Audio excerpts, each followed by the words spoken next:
Bismillahirrahmanirrahim. Assalamualaikum warahmatullahi wabarakatuh.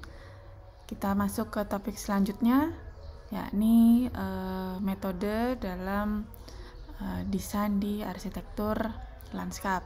Ya, untuk materi metode sebenarnya tidak significantly berbeda gitu ya, karena payung metode di tiap disiplin secara prinsip, disiplin keilmuan maksudnya, itu secara prinsip sama ya gitu ya, dimana metode terdiri dari 4 kata kunci gitu ya, yakni ada prosedur, ada strategi, ada teknik, dan ada tools. Kalau bahasa saya sendiri gitu ya, biasa saya bahasakan gitu ya dengan istilah resep seperti itu ya. Jadi kalau didekatkan dengan proses merancang ya, tiap-tiap arsitek ataupun kalian sebagai calon arsitek pasti punya resep makanan, dalam hal ini resep desain kalian masing-masing seperti itu, yang terdiri dalam ya prosedur atau tahapan atau stage atau phase, kemudian strategi, teknik, serta alat yang kalian gunakan dan bagaimana kalian mengoptimalisasikan alat itu dengan sesuai dengan individu masing-masing ya. Seperti itu.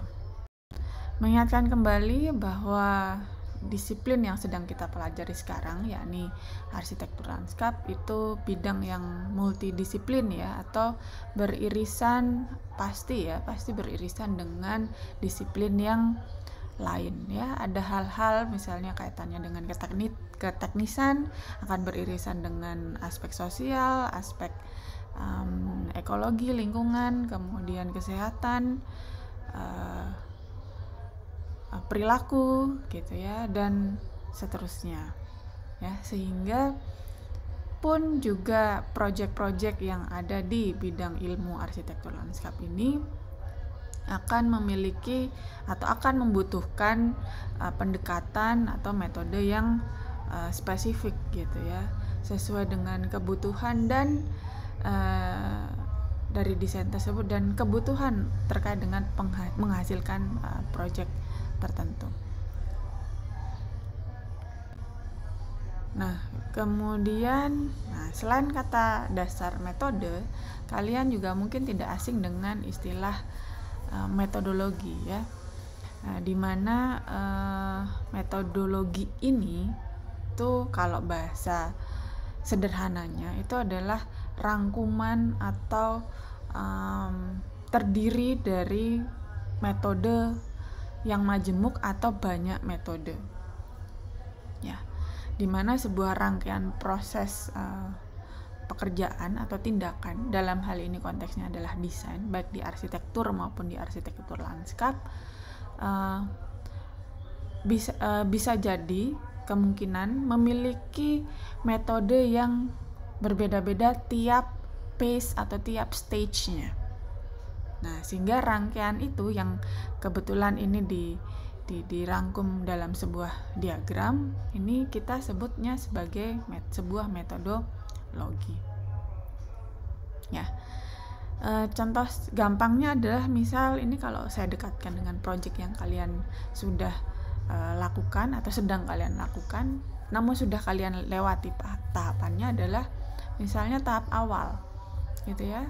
Ingatlah kembali tahapan programming kalian, di mana programming kalian melakukan pasti mempelajari objek gitu ya, kemudian objek yang akan didesain, kemudian pasti tapaknya atau konteksnya gitu ya. Di tapak sendiri kalian melakukan studi, yang biasanya kita lakukan adalah survei, observasi. Sekarang kita lakukan secara online, berarti itu tekniknya secara online. Kemudian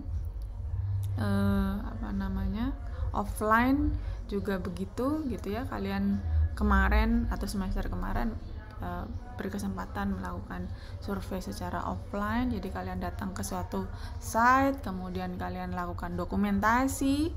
Nah, teknik dokumentasi juga macam-macam gitu ya, baik itu videografi ataupun fotografi. Videografi punya metode, punya teknik, punya strategi, begitu pula fotografi.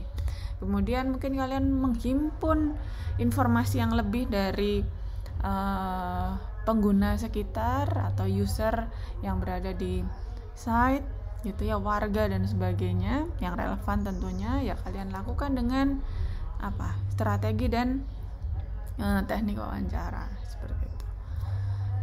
Begitu selanjutnya, literatur review pun ada metodenya gitu ya, ada prosedur yang kalian harus lakukan terlebih dahulu, strateginya, tekniknya, alatnya juga gitu, dan seterusnya. Prinsipal ini maksudnya bagaimana? Ini kalau di kacamata akademis biasanya kaitannya dengan teoritis ya, teori yang digunakan. Jadi misalnya isu atau problem statement yang kalian sudah rumuskan, kalian cetuskan, kalian yakin bahwa oh ya nih terkait dengan isu konservasi air misalnya ya. Berarti nanti terkait di tahapan principles ini itu ada kaitannya dengan teori-teori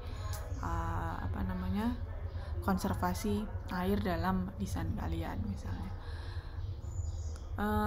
Contoh gampangnya lagi adalah misalnya kalian ingin menghasilkan sebuah desain yang estetis misalnya. Jadi kalian ingat kembali tugas kalian sekian semester ke belakang gitu ya, estetika dasar, komposisi 2 dimensi maupun 3 dimensi gitu ya.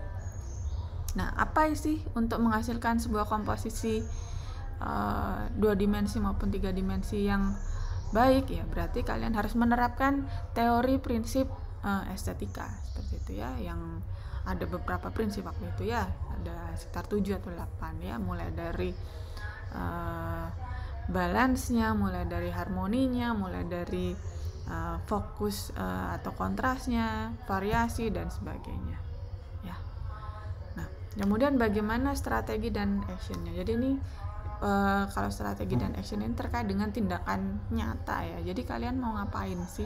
Kalian kalau strategi itu ada kaitannya dengan perencanaan gitu ya, mungkin time management, kemudian perencanaan, oh ya tahap apa dulu yang kalian lakukan. Oh ya kalau mau wawancara ke seseorang ini, oh saya harus apa dulu ya, jadi harus mengenali ya mungkin karakter dan sebagainya, sehingga kalian pada saat melakukan wawancara, approach ke salah satu orang narasumber dalam hal ini ya, konteksnya narasumber itu tidak tidak salah kaprah atau tidak mengecewakan atau tepat pada sasarannya. Kemudian actionnya bagaimana ya, berarti tindakannya mungkin kalian wawancaranya dengan membawa alat perekam misalnya, atau kalian karena ini sekarang online begini, kalian wawancara secara virtual ya, menggunakan apa misalnya, apakah Zoom atau video call atau telepon seperti biasa yang kalian nanti bisa rekam dan seterusnya. Contoh yang lain gitu ya terkait dengan metodologi ini, kebetulan saya ambilkan model desain research ya. Jadi mulai dari ternyata ada metode case study loh. Jadi studi kasus itu nggak hanya sekedar kalian ngambil presiden A gitu terus dibahas, terus hanya menghasilkan mohon maaf ada gambar terus kalian labeli ya ini presiden saya. Tidak seperti itu, ada prosesnya. Untuk in detail nanti kalian bisa pelajari lebih lanjut. Case study itu apa saja sih, prosedurnya apa saja yang harus dilakukan, karena ada poin-poinnya, mulai dari kalian mempelajari konteksnya gitu ya, site inventory atau konteks identification, kemudian mulai dari mempelajari kenapa sih desainnya seperti itu, problematika apa yang ada di desain yang terjadi dalam desain tersebut dan seterusnya gitu ya. Kemudian proses selanjutnya ya, data, metode untuk menghimpun data itu juga ada lagi ya, prosedurnya dan seterusnya. Kemudian Nah, ini mungkin kalau di bidang riset gitu ya, ini sangat famous sekali gitu ya, dua kata kunci ini. Ada kualitatif dan ada kuantitatif ya. Kalau kuantitatif itu biasanya kaitannya dengan numerik, terukur gitu ya. Kalau kualitatif sebenarnya juga terukur tapi sifatnya biasanya kita dekatkan dengan istilah subjektivitas ya, seperti itu. Jadi kalau kuantitatif ya simpelnya atau sederhananya misalnya 1 tambah 1 ya ketemu 2 misalnya. Kemudian kalau kalian ukur misalnya terkait dengan suhu, misalnya pengukuran, oh ya gunakan alat tertentu, ketemu data sekian derajat dan sebagainya, mungkin ada rumus yang harus dipakai, dimasukkan, oh ya ketemu hasilnya, seperti itu. Nah, kemudian ada juga kuesioner misalnya. Nah, kuesioner itu sangat rumit saudara-saudara sekalian. Ya memang ada tingkatannya. Ada kuesioner yang paling sederhana, ada yang multiple, dan itu biasanya akan dipelajari di pendidikan yang lebih lanjut pastinya ya, terkait dengan kesederhanaan maupun kompleksitasnya. Kemudian interview tadi sudah saya singgung sedikit ya. Interview itu nggak hanya sekedar ya sudah langsung ketemu nanya gitu ya, tidak ya. Jadi apalagi dia asing, orang baru, kemudian mungkin memiliki posisi tertentu dalam kehidupan sosial ya, nggak, jadi kita tidak sembarangan ya untuk SKSD gitu ya. Jadi kalau SKSD itu apa ya, sok kenal sok dekat gitu ya, tiba-tiba jebret, Pak mau wawancara atau Bu mau wawancara, nggak gitu ya. Jadi ada tahapan-tahapannya. Kemudian ini ada kata kunci PSD ya, karena ini artikelnya itu sensory design ya. Jadi PSD itu promote sensory design gitu. Jadi hal-hal yang terkait dengan indrawi ya, dimensi-dimensi indrawi, seperti itu. Nah, jadi ini saya simpulkan kaitannya dengan tugas kalian gitu ya, atau mini project kita, dimana mini project kita selimutnya adalah ideas gitu ya, dimana ideas itu diawali dengan visi gitu ya. Kemudian visinya nggak hanya sekedar visi-visian, tapi ya walaupun ini masih tahap belajar, paling nggak karena kami meminta kalian objek idenya itu berada di lingkungan hunian kalian ya otomatis kalian akan sudah melakukan interaksi entah orang terdekat gitu ya, orang terdekat di lingkungan tersebut ya, sehingga ya siapa tahu someday ya dari tahapan ini ada kontribusi yang bisa kalian berikan gitu ya. Kemudian kenapa not only desain ya karena ya dikaitkan dengan mata kuliah ini gitu ya, ada keterbatasan, paling tidak ya tadi ada visi, kontribusinya berupa visi, ada ide yang bisa di-share gitu ya. Mungkin untuk selanjutnya ya silahkan gitu ya, mungkin kalau kalian ternyata di calling lebih lanjut oleh warga di lingkungan kalian untuk menindaklanjutin hal ini, ya berarti ada rezeki nomplok ya, ada project gitu ya yang dihasilkan dari inisiasi ya, inisial tugas atau project dari pengantar landscape ini. Kemudian ya karena ya lingkungan rumah tinggal kalian ya, harapannya ide kalian itu dapat mempererat gitu ya, dapat lebih menyatukan, engage ya, bukan tunangan saja ya engage itu ya, tapi ada keterlibatan ya, ada keterlibatan dari warga, kemudian unite gitu ya, dan intinya kontekstual. Kemudian ya ini yang biasanya kadang gitu ya, kadang walaupun sebenarnya tidak salah, kadang teman-teman mahasiswa ini karena saking semangatnya yang menggebu-gebu gitu ya, pingin sesuatu yang luar biasa, atau kata anak zaman milenial ini, zaman now ini adalah out of the box. Gak salah sih, tapi sebelum out of the box gitu ya, paling tidak kamu bisa apa sih, kamu what you can do with the box gitu ya. Jadi tidak salah, jadi saya sarankan oke, apa yang bisa kalian beri dari box tersebut gitu ya, sebelum out of the box, seperti itu.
Oke, dapat kalian lihat ya, jadi dari sampling ini ada sebuah pocket park ya di satu negara gitu ya, dimana ada kata kunci di sini, ada the meadow. Meadow itu apa ya, semacam padang rumput gitulah ya, bahasa sederhananya kalau di sini gitu ya, seperti savana, tapi yang digunakan itu tanaman-tanaman semak ya, tapi bukan semak belukar liar ya, tapi memang strata yang digunakan adalah strata tanaman semak. Kenapa gitu ya? Ya silakan dibaca detail, ada kebutuhan akan hal itu sampai melibatkan sebuah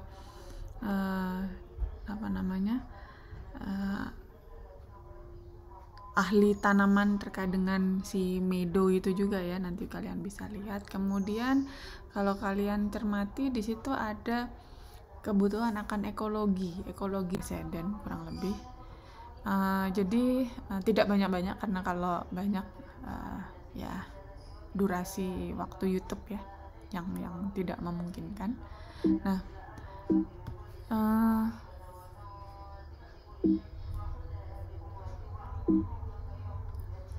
yang pertama adalah tadi ada taman, sebenarnya pocket park gitu ya, dan yang kedua ini adalah terkait dengan style. Nah, kembali lagi kalian bisa ya tadi kembalikan lagi ke problem statement awal. Isunya apa? Isu desain ya, hati-hati, saya mengingatkan lagi, isu ada posisinya ya, ada penempatannya, ada positioningnya, dimana jika isu itu berada di pada saat kalian melakukan konteks inventory atau contextual identification gitu ya, isu di situ menjadi sebuah existing issue atau background issue. yang menjadikan atau mengilhami kalian untuk do something. Dalam hal ini adalah misal kalau didekatkan dengan project DAI, mungkin ya yang paling ini masa yang paling banyak itu adalah misalnya DAI 4. Jelas site-nya adalah site sekolah, kemudian punya karakteristik agriculture gitu ya, dimana agriculture-nya ya banyak problematika gitu ya, sehingga dari isu-isu tadi ya, sekolah dengan latar belakang pertanian dan sebagainya. Oke, itu yang menyebabkan kalian memutuskan oh ya, solusi sementaranya atau globalnya adalah SMA yang bersifat alam atau natural atau nature school gitu ya, yang akan mengembangkan misalnya tanaman buah misalnya seperti itu. Nah, lantas isu selanjutnya apa? Isu selanjutnya adalah terus si SMA yang bersifatnya nature school, kemudian keunikan agriculture-nya adalah tanaman buah tadi, mau didesain seperti apa? Nah, disitulah yang menjembatani ada yang namanya design issue seperti itu ya, sehingga oh ya, isunya adalah misalnya terkait dengan agroforestry buah tadi misalnya, karena di situ banyak hal gitu ya, sehingga oh ya, pendekatannya apa dan sebagainya. Kemudian oh ya, di situ contoh yang lain ya, kemudian misalnya pertapakannya itu berkontur ya, apalagi PA4 gitu ya, dengan ide yang sama gitu ya, tapi isu desainnya adalah misalnya teras sharing school misalnya ya, isu desainnya. Sehingga approach yang digunakan itu adalah mungkin steel design, jadi atau sistem desain bangunan panggung, atau misalnya terkait dengan horticulture-nya mungkin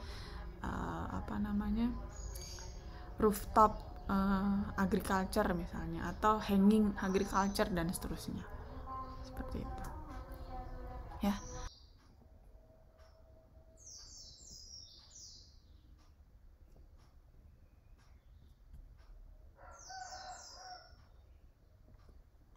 Untuk seperti itu. Nah, untuk further reading ya, saya persilahkan inisiatif bagi teman-teman yang sudah semakin dewasa ini belajar lebih lanjut. Salah satunya adalah dari referensi ini. Referensi yang lain masih banyak, silahkan di browsing sendiri. Baik, sekian materi dari saya kali ini. Kurang lebihnya saya mohon maaf. Terima kasih atas perhatiannya dan tetap semangat. Wassalamualaikum warahmatullahi wabarakatuh. Contoh lebih lanjut, nah misalnya nih ada kaitannya dengan style ya, kalau memang isunya terkait dengan style ya, hal-hal ini yang harus dilakukan.